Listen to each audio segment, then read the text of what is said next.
All right, folks, load day. We are working on getting 2.0 and 1.0 load up in the trailer, get over to Steve's to get some dyno stuff on it. We'll deal with the winch that the boys are trying to sort out there.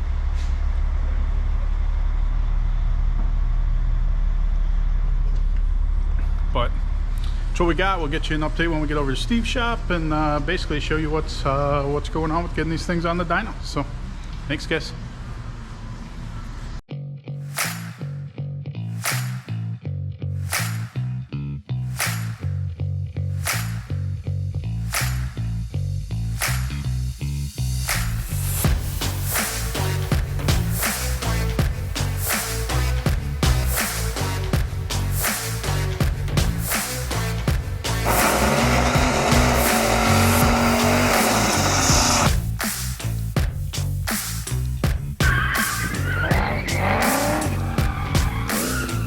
This car has driven 760 miles.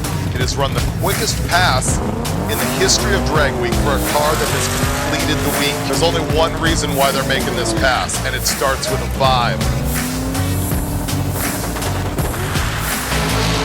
And he gets out solid with a 105 short cut. He goes for the 8 mile, 194 miles an hour, 599 with an 8, 250. That is the first 5-second time in the history of Hot Rod Drag Week.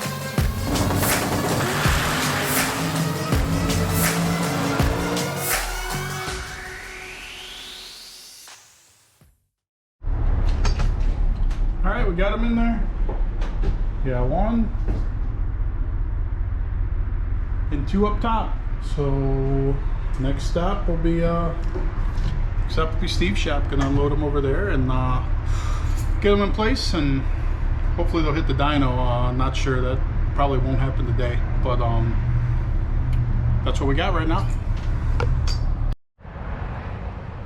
Well, had to make a pit stop at BCT Distributing. So I ran into a little dilemma as I was going down the expressway. I saw what I thought was just moisture on the road popping up from the tire. Then it kept getting worse, and I'm like, well, that's smoke. Pulled over to the side, and I had a wheel on fire. That is not supposed to look like that. And she's still toasty. Still toasty. I limped it here, and don't know. Hopefully I can get back on the road soon and get over to Steve's. So got this guy helping. All right, so as I said at BCT Distributing, so they are helping out with the trailer. If you can hear that grinding going on back there, trying to get the wheel bearing off. Luckily, there is one assembly around town, and somebody's gonna go run and go get it, but that will hopefully get this back together. Now, I just redid the brakes, all the electronics on the brakes, and don't know with the bearing freezing up, but starting to come off.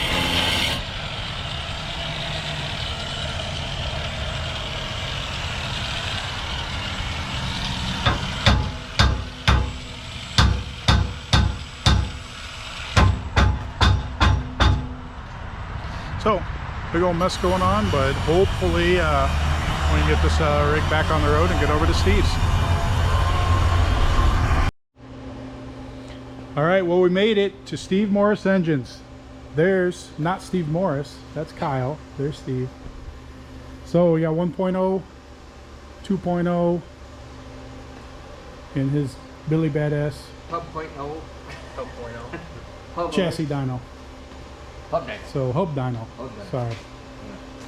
So hopefully these will be on there soon. You'll have to check out his channel because I'm sure that he will put the video on there once we'll it gets have it all on there. Once it gets all sorted out. And then maybe a sneak peek at something you're going to see at Sick Week, if he ever gets it done. But Nah, your freaking channel's gonna blow up. Blow up because of the boost wagon. It will. Well, is it the boost wagon's hood that is sitting Boostmaster. outside? No, that's the old hood, the old POS. We don't alright, care I'm about that. Zeller's making a new hood for it. Oh, I'm looking at that. I'm going, is that seriously the hood for the car? No. So, but as you can see, Steve's shop is kind of packed. Probably the packed I've ever as packed as I've ever seen it. I think we're gonna add a 4th row of engines. So.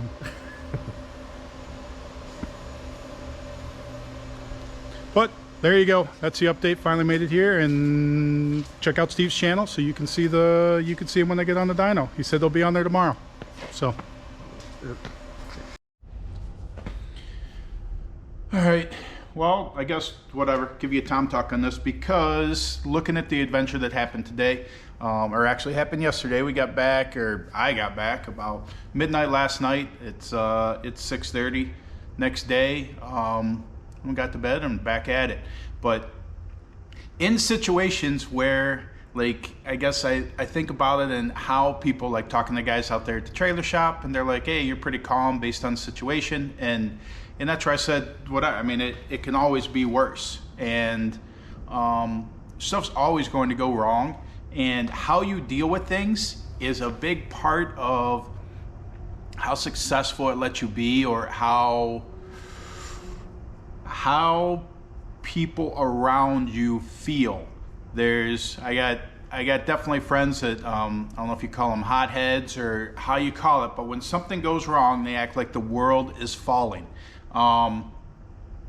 And you know when something goes wrong, who not to be around, who to be around. Like, I mean, it's one of those things.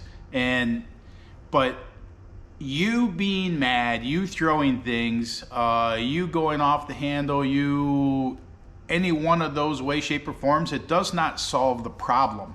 Like, anytime when something goes wrong, I guess like doing these drag and drive events, like when something goes wrong with the car on the side of the road or whatever, like getting mad that whatever happened doesn't get you any closer to the problem. It probably makes that problem harder to get to. And just when I see the reaction of some people where like they just go completely off the deep end and they can't even think straight when something goes wrong. Obviously, I mean, you got to take a deep breath. You got to sit back and take it as an opportunity to solve a problem. Now, I'm not saying I look for problems. I definitely like when things go smoothly, but when they don't, it brings the opportunity to solve a problem. Like yesterday, for instance, I mean, that's a couple things have to be checked there because those wheels were off literally 2 days prior. Aiden and Rick, my one guy, Aiden, my boy, and Rick, my one guy, they had them off. We had to replace some magnets on the brakes, but they'd gone through all the brakes. So trying to dissect the situation, definitely the nut was on there because it was a bitch getting that off. So I don't know if Aiden tightened it too far and that was the situation, but that's one of those things that like learning with him, like on the race car, everything has a torque spec. I mean, it doesn't matter whether it's the beadlocks, it doesn't matter what it is. Hey, torque it to this, torque it to 5 pounds, torque it to 50 pounds, torque it to 150 pounds.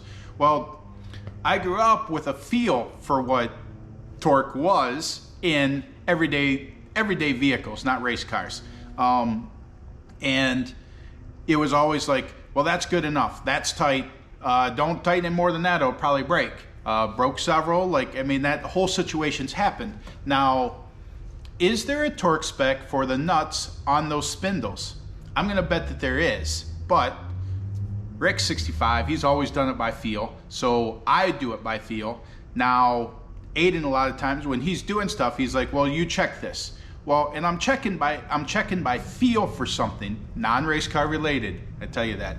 And there's got to be a torque spec for all that. But how did you get the feel of what, hey, this is the tightness for that bolt? Like, how did we get that feel?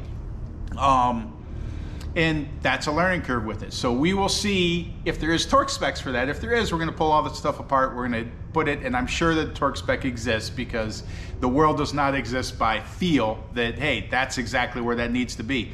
But I'm gonna bet that, I won't say most of you, but I would bet a good percentage of you out there do stuff like those axle bolts, like exactly the same way, by feel for the bearing, and say, yep, that's good. You give it a spin, like, and we always spin it and say, yep. And if we spin it, we say, oh, that's too tight.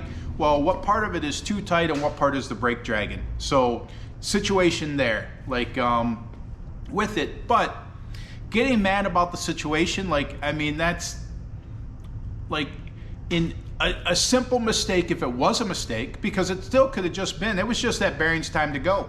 And even though they re-greased it, even though they checked it, like, it just was ready to go. But gonna use it as a learning lesson. I mean, I haven't talked to Aiden yet, but I texted him the pictures, talked to him a little bit last night via text while the stuff was going on, and he feels horrible about the situation, but he's replaying in his mind, trying to figure out what he did wrong. But me going off the handle and yelling about something, like, that doesn't solve the problem. Like, all it does is, if I was yelling at Aiden about it, okay, well, all he does is think about the yelling part of it. He's not gonna take their learning lesson other than, hey, you screw this up, you're gonna piss off Dad, Dad's gonna yell about stuff. So very seldom do I yell, very seldom do I get upset about things, because it is what it is. But that's probably one of those big things that I look at that situation, just talking to the trailer guys, like I said earlier, like they say so many people get so mad. It's like the world is crashing on them, but you just gotta look at it as an opportunity to make things better. So that's what I got for you today. Thanks for watching.